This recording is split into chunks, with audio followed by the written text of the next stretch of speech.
Hi guys, I'm Mike. And I'm Stephen. And this is F1 Fanatics.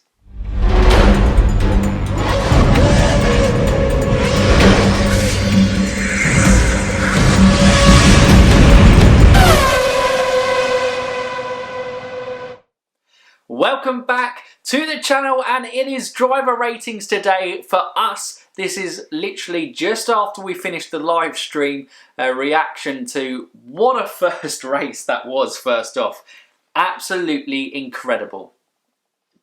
There's nothing to say. I'm completely lost for words from what we just watched.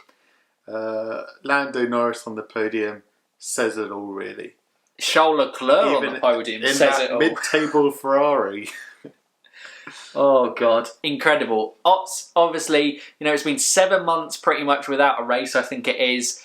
F1 is back, and what a way to kind of come back on the scene. It is what we all love. It's, you know, when those lights go out, we can think everything, you know, that it's predictable. Yes, technically Mercedes is still one, so that's classically still predictable. But I saw people before the race like it's going to be a Mercedes 1-2, it's going to be boring. But when those lights go out, you all know that F1 is a predictable, unpredictable sport. You know, mechanical issues come in play. We have plenty of those. We can have driver errors coming in, penalties, you know, stewarding decisions.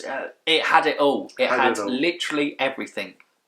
And it was everything that we needed just to kind of have F1 back, and it was amazing. Yeah, it was incredible. Absolutely. But if you've been around long enough on the channel that you remember driver ratings from last year, obviously it usually was me, and I would give the drivers a rating out of 10 for their performance in the race. It's very clear to specify that, not over the course of the weekend, just on the race. These are just our opinions, and then obviously we'll throw it back to you and see what you guys think. What would you rate the drivers out of 10 for this weekend? But yeah, obviously Stephen's on board. We're doing it as a joint one. We'll probably bounce off between the two of them. But what are we going to work our way through the order? 1, 2. Now we'll save our top ratings to the last. Okay. Yeah, from reverse to top. And we'll start off with the retirees. And then obviously tomorrow will be the full race review. It'll be the full race review podcast where, as we say, after the dust has settled, we can kind of properly get our head around everything that's happened in that chaotic race, and we can talk about the key moments and stuff from there. And I think we'll also include some elements of the feeder series in there, just kind of give a note to kind of the notable performances over the course, which has been a brilliant weekend back. But we're going to jump into the ratings now. So we're starting off with those retirees. So Max Verstappen was the first to retire. Then we had Daniel Ricciardo, Lance Stroll also. And then both Hasses retired with what appeared to be, well, Magnussen was definitely brake issues. Grosjean, I think it was confirmed brake issues as well. He couldn't stop, so he went straight. Yeah, no, that was an issue. Yeah. But as they were all fairly early and we have no idea how their race would have gone about, we're giving them no score. Yeah, so we think it's unfair to do that. Last year we kind of gave 5 out of 10s. For those no score bits there. Notable to add, obviously, that Kevin Magnussen had a brilliant start. Started down in P16, and I think he was running in P12 at the time that he did retire. He looked very good in that then. And Lance Stroll and Ricciardo also looked set for good races, and we never know what would have happened with Max Verstappen then. It looked all set, good on that strategy with that penalty to Lewis Hamilton early doors. We just wouldn't know. You never know. But our first one we're going to rate is going to be Alexander Albon. He, in the end, I don't think finished the race, but he was classified, I think, in the end. Oh, really? In 12th? Yeah, I think that is 12th. No, yeah. It would be on that front, or maybe in 13th. Yeah, I think KVYAT went after. But yeah, do you want to start with Alexander Albon's rating? We are going to give Albon a 8 out of 10. Was there and thereabouts in third. Yeah, it was there because he only lost out to Perez when Perez didn't pit for one of the safety cars, which ended up being mistaken a strategy call. But yeah, Albon looked very good. Obviously ended in tears after trying to make a move on Lewis Hamilton on the outside of turn 4. Should he have been more patient?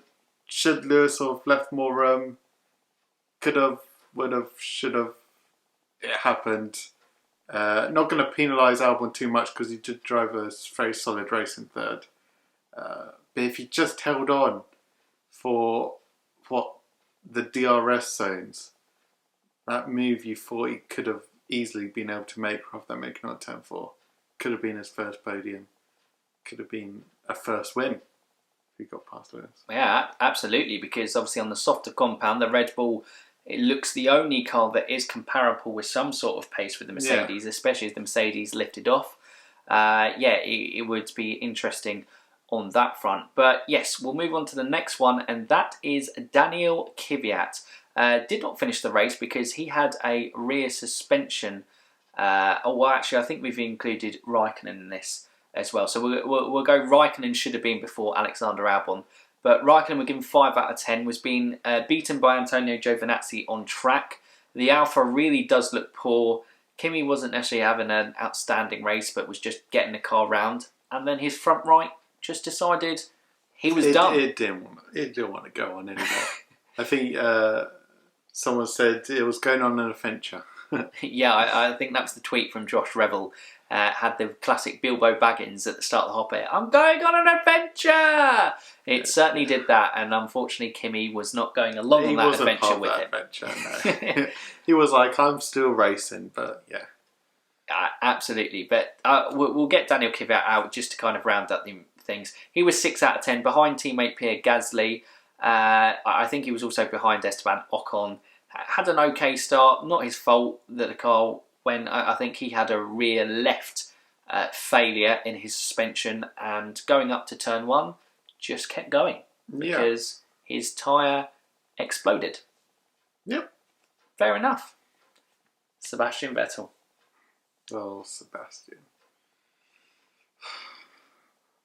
It's difficult. We're giving him a 4 out of 10.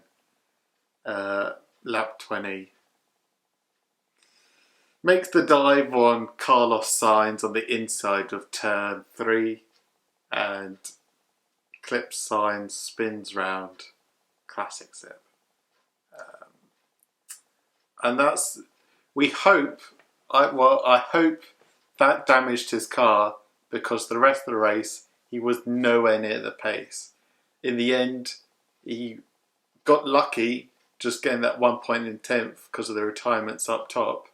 Because he couldn't get past the Alphas. He was stuck behind George Russell in the Williams at one point before Russell retired. Really tough day for Seb out there. It was a driver mistake making the move on Sainz, and that really cost him. Well, I think what we have to say and put in perspective of putting Sebastian Vettel so low as a 4 out of 10, people may argue that it should be lower.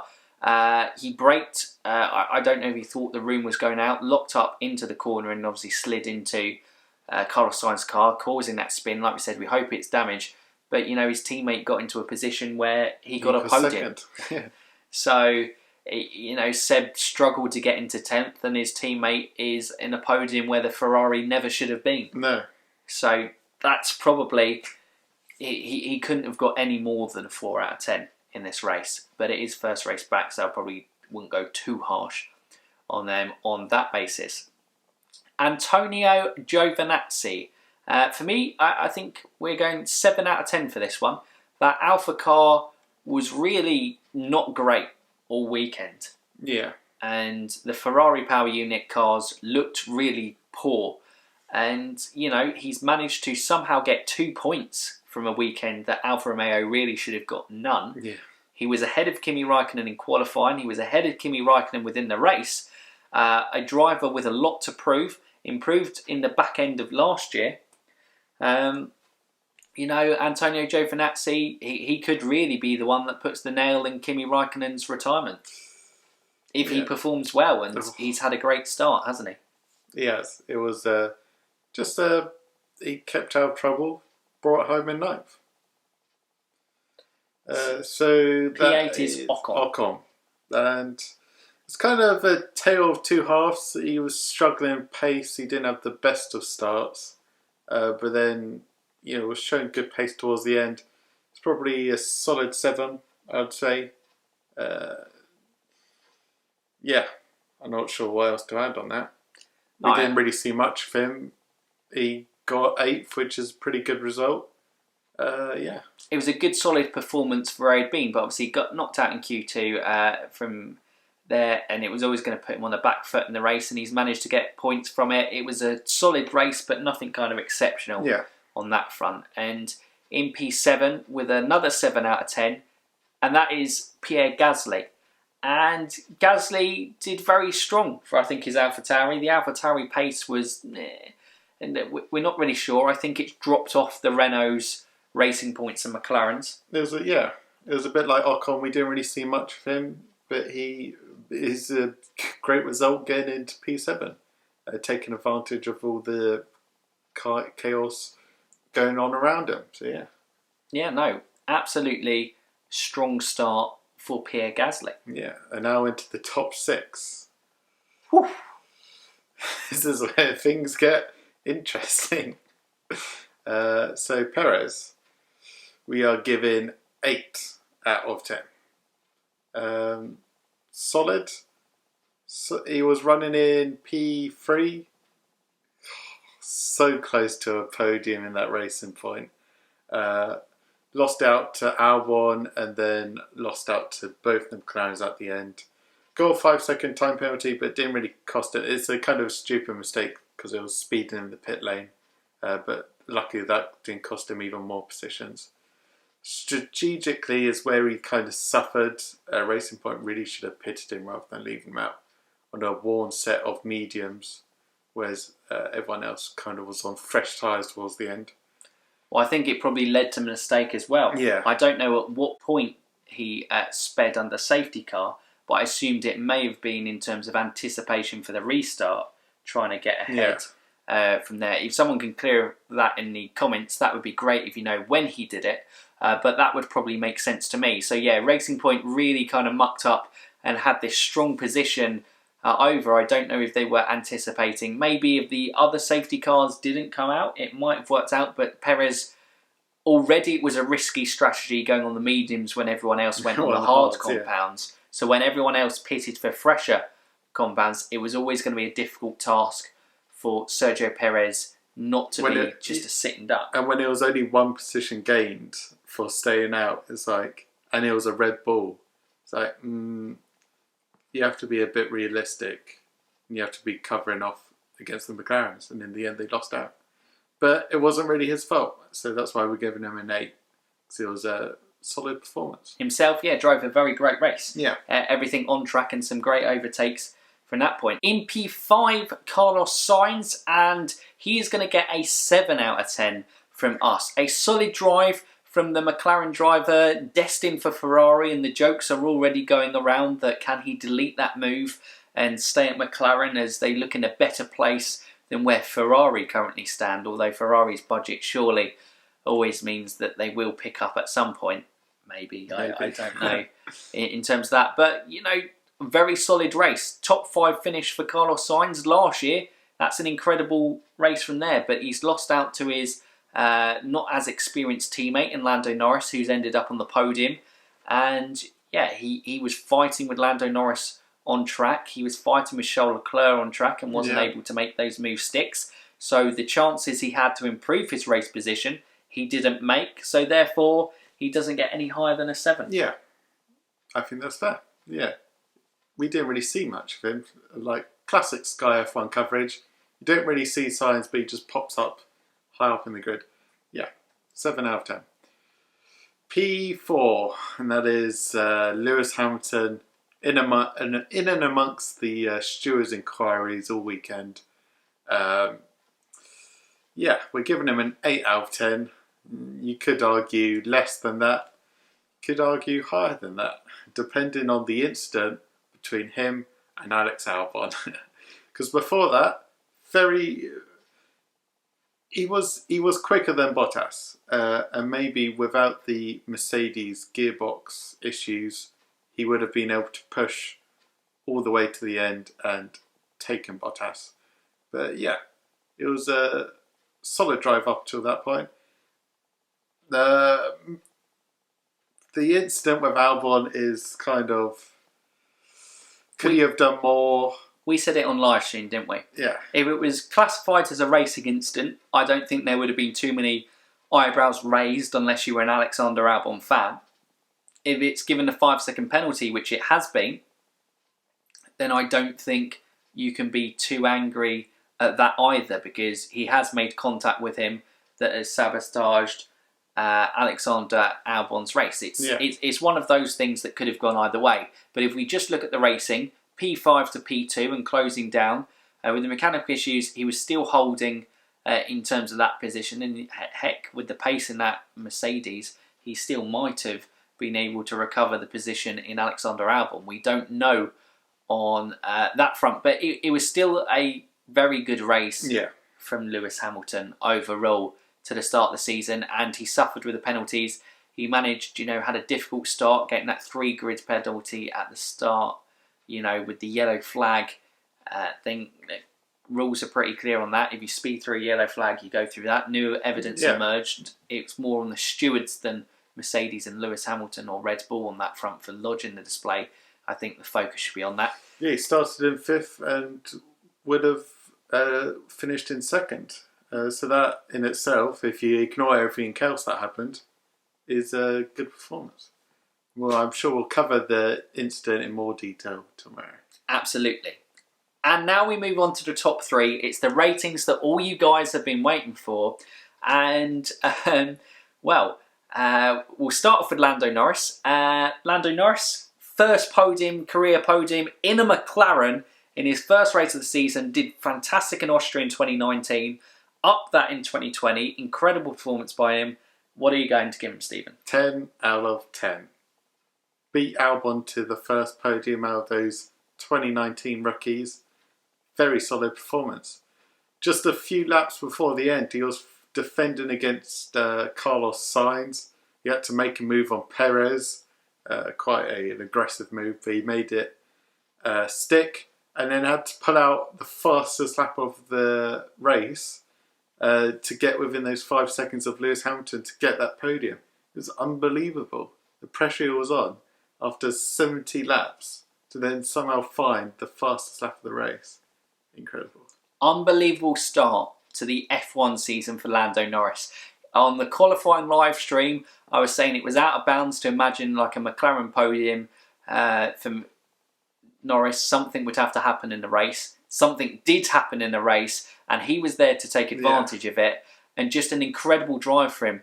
The soft compound, the McLarens didn't look like they had that great race pace, but as soon as they went on the hard compounds and then the mediums, I think he switched on to later on in the race, the heat in those compounds were a lot better for Lando Norris, and was incredible. Yeah, really fantastic performance. Lewis had just set a fastest lap, I think the 2nd or 3rd to last. To go ahead and beat that it was just unreal. That last lap deserves the 10 out of 10 itself. Absolutely. But number 2, Charles Leclerc in the underperforming Ferrari. 10 out of 10. Look, everyone thought, came to Friday practice, Ferrari was slow. Are they sandbagging? Get to qualifying. Can only manage P7 and P11 in qualifying. Big issues at Ferrari. They genuinely look slower than the McLarens, well, at least the McLarens of Lando Norris and the racing point of Sergio Perez. And with Ricciardo's lap, he was quicker than both Leclerc in Q1 and Q2. And if his lap hadn't had to be aborted in Q3, you don't know whether he may have qualified ahead of Charles Leclerc there. But Charles, how you rate Charles Leclerc is a top talent, and how you rate the top talents is what performance they get higher performances out of a car that they shouldn't be able to. And today is a massive statement for Charles Leclerc. He's got a P2 performance where that Ferrari had absolutely no right to do it. And yes, he's benefited from the safety cars, but you've got to be in the position to do that. And it's an incredible performance from Charles Leclerc, securing P2. Even without the 5-second penalty from Lewis Hamilton, it was getting on the podium that day, which is amazing in my book. Incredible drive. 10 out of 10. That leaves us with Valtteri Bottas, which, again, to round up the podium, 10 out of 10. We're just giving them all 10s because each Valtteri Bottas, Charles Leclerc and Lando Norris all deserve that 10 out of 10, all for their own little reasons. McLaren getting a podium, Charles Leclerc in that terrible Ferrari getting second from nowhere, and then Bottas, he just dominated the race. Dominated the weekend. Yeah. Well, other than the practice sessions, but from the ones that matter, got pole in qualifying, led every single lap of the race. He was under immense pressure from Lewis from large parts of the race. And his engineer literally told him, your car's more broken than Lewis's. Like, how that affects you mentally is, geez. And he kept going. And And the post-race interview was literally like, not just one safety car with a restart defending from Lewis, but a second safety car as well. And yes, obviously with that example of having a more damaged car than Lewis, and Lewis obviously then later picking up the 5-second penalty, it was massive from Valtteri Bottas. And yeah, just an absolutely incredible race. And if Valtteri Bottas is going to win the 2020 World Championship, we don't know what's going to happen. But if he's going to, he needs to come out the blocks fast and he needs to capitalise on tracks that he's strong at. He's stronger at Austria historically than Lewis Hamilton is. So he's gone out, he's got pole, and he's got the first 25 points of the season. And Lewis has only finished in 4th. Exactly. Yeah. How big will they be? We don't know how many races are going to be this season, but that could be all the difference. And he will be looking to obviously do the same out again next weekend. But as we've mentioned throughout, we'll have our proper kind of race review podcast coming out tomorrow. But that has been our driver ratings. And what a Grand Prix it was. And it's incredible to kind of be back in this kind of review process and talking about real life F1 races again. It was just a brilliant weekend. Yeah, solid. Fantastic racing weekend. So we now want to hear your comments down below. What are your ratings? Do you agree with ours? Disagree with our ratings? What would you kind of rated the grid from 1 to 20? Well, 1 to 13, shall we say, excluding Kevin Magnussen, Grosjean, Stroll, Verstappen and Ricciardo. So yeah, what was that, 1 to 15, something like that. And Russell, we should probably include it in that. We rated Russell, didn't we? Oh, I don't think we did. Or Latifi. God. They were at the back for pretty much, but I think we've forgotten that. Yes, oh no. Okay, so Williams. Quick. They get their rewind. Special segment. The Williams segment. They've improved. George Russell, 8 out of 10. He was going unbelievable in that car until his engine gave up on him, and maybe, just maybe, might have crept into the points with all the carnage and chaos that went on. Nicholas Latifi is a 7 out of 10. We're giving him a kind of a sympathy boost because he got screwed over in the pit stops by having to stay out as the Williams didn't double stack on pit stops. He was running about 0.1 seconds within George Russell, his teammate's time, but he seemed for long parts well off the pace, and he never was, the only points he wasn't last was when people retired, or, when Grosjean spun, but, people were able to overtake him still on that front. So, yeah, it's a 7 out of 10 in the special Williams segment, but when we get to it next week, we'll remember to put the Williams where they should be on that front. Oh, God. Oh, they're on that front. But anyway. Remembered everyone else apart from the 2 Williams cars. Oh, honestly, terrible. But we want to hear your ratings. That's been it. Get involved in the comments below. Let us know what you thought of the race, and make sure you tune in for that race review podcast where once the dust has settled, we kind of look more in depth at the race and have kind of our first proper look ahead to the following weekend before we start the previews again from Wednesday onwards with that. But guys, it's been great. And if you're new around here or haven't done so already, what can they do? They can like, they can subscribe, they can ding that bell. Ding that bell. But that's it, guys. So for now, you F1 fans, keep racing!